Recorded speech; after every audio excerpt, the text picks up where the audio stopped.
Good morning to everyone. Here we are going to check the second part of this linear algebra. Few basic concepts about the units. I am ManjuBhashini, M.Sc BA, Assistant Professor, Head of Department Mathematics. So I am going to share few points about linear algebra of the remaining chapters. So first we are going to check matrix representation of linear transformation.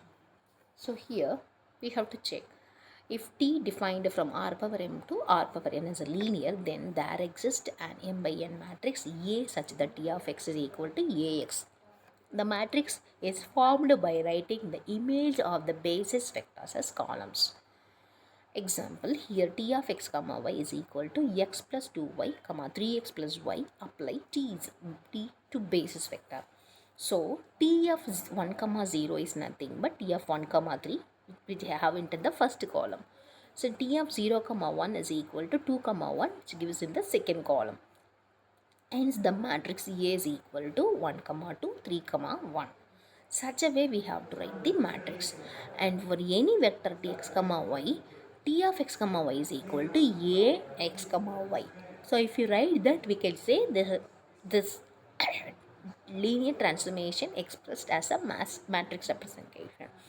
Next one, invertibility and isomorphism. Invertible of a linear transformation. Definition: a linear transformation T defined V2W.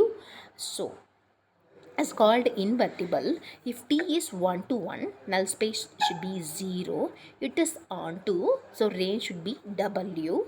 There exists a linear map T defined T power minus 1, that is T inverse defined W to the V such that T of T to the power minus 1, that is T inverse of T of V is equal to V into T inverse of T power minus 1 is equal to into T of V, which is equal to V into T power minus 1 of T of V, which is equal to V. Here gives the example. T defined R power 2 to R power 2. T of x comma y is equal to x plus y comma x minus y. So we can get the matrix as 1 comma 1, 1, 1 and 1 minus 1. Such a way we can get the matrix. So the dimension determinant of this A should be minus 2. So it is not equal to 0. So there is no singular. So we can get T is a invertible matrix. Next we are going to see the term isomorphism. Define a linear transformation that is linear. So the linear transformation should be linear and 1 to 1 and onto is called isomorphism. The two vector space are isomorphic if an isomorphism exists between them.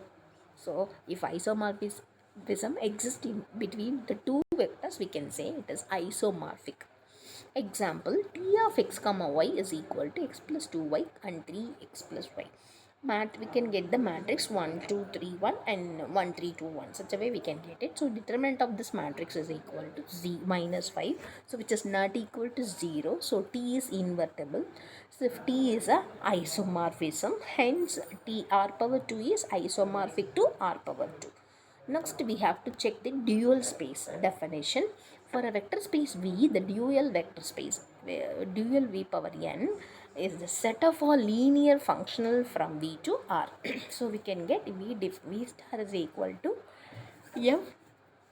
F defined V to R, then F is a linear. A linear functional is a linear transformation that output of a real number.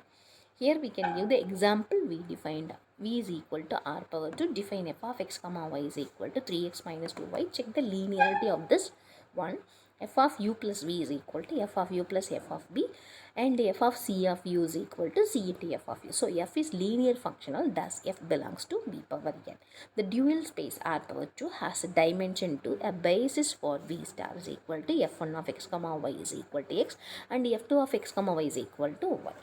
Next we are going to check the next idea, eigenvalues and the eigenvectors. It's a definition.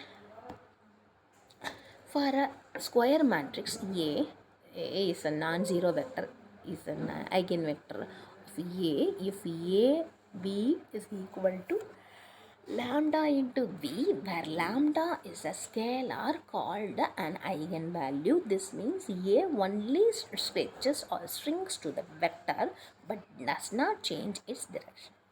Example, A is equal to 2003, it's a vector, eigenvalue of a vector, eigenvalue 1, take a vector V is equal to 1, 0, so AV is equal to 2, 0 is equal to 2 into 1, 0. Second, eigenvalue 2, eigenvalue is equal to, eigenvalue is equal to 2, so eigenvector is equal to 1, 0, so eigenvalue 2, take a vector V 0, 1, A into V is equal to 0, 3. So if you take 3 outside, we can get 0, 1. So if eigenvalue 3, the eigenvector should be 0, 1. Next, diagonalizability, its definition. If a matrix A is diagonalizable, if it can be written as A is equal to P D P power minus 1. Here, D is the diagonal matrix of eigenvalues.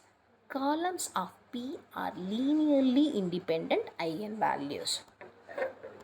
Next, we are going to check the diagonalizability.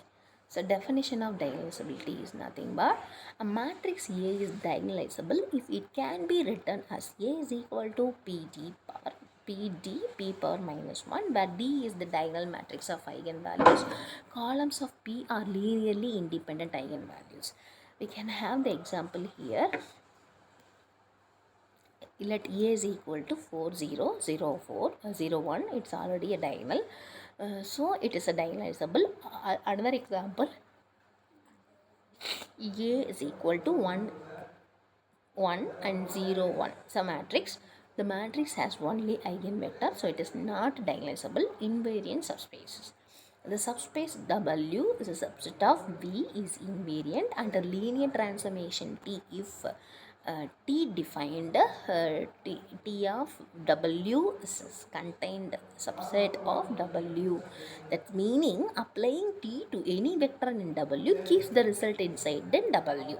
That is the concept. So example, T of x comma y is equal to x plus y comma y plus z comma ez. Consider the subspace W. So it is finds at the value 1 comma 0 comma 0. Take any vector in W, a comma 0 comma 0. So T of a comma 0 is equal to a comma 0 comma 0 belongs to W.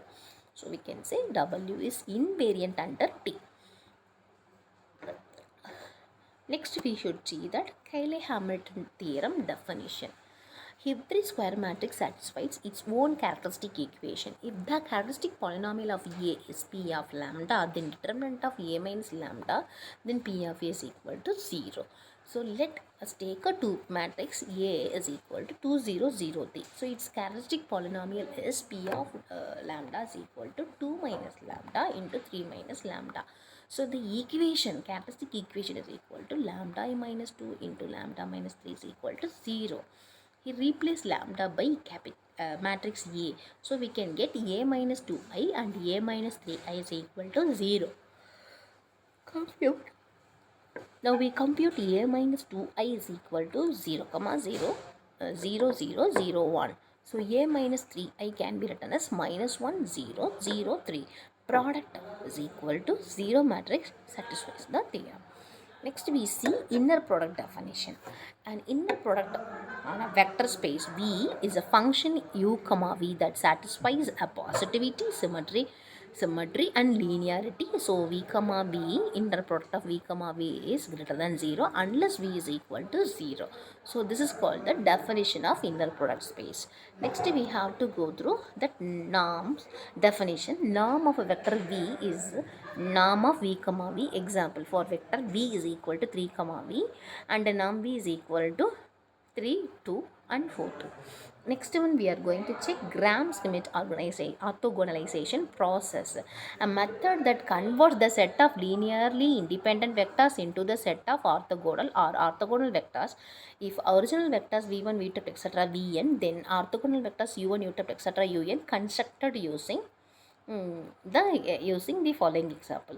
So first given vectors v1 is equal to uk minus vk minus summation I is equal to 1 to k minus 1. Vk, inner product of Vk ui divided by ui Vui into ui. Step 1, u1 is equal to v1 is equal to 1 comma 1. Remove the components of v2 along u, so we can get the terms projection of v2 like that. So if after getting this value, so we can conclude u2 is equal to v2 minus projection of that value. So we can get the value 0.5 comma minus 0.5. So the orthogonal set can be written as 1 comma 2, 1 comma 1 and 0.5 comma minus 0.5. Such a way that we can get the answer for Gram-Schmidt orthogonalization process. Next, we have to check orthogonal complements definition. For subspace W is a subset of V, the orthogonal complement W complement is can be written as V belongs to capital B and U comma such that U comma V belongs to 0 for all V belongs to capital W. It contains all vectors that are perpendicular to every vector in W. So that this is called orthogonal complementations. We have an example for that. Next we have to check it. The example, see that W is equal to span of 1 comma 1 comma 0. Find the orthogonalization W orthogonalization. Solve x comma y comma z and 1 comma 0 comma 0. So we can get x plus y is equal to 0. So the orthogonal complement should be x comma y comma z such that x plus y is equal to 0. So the basis of orthogonality of W is equal to 1 minus 1 0 0 0 comma 0 comma 0. Hence, we can conclude the orthogonal complements. Thank you.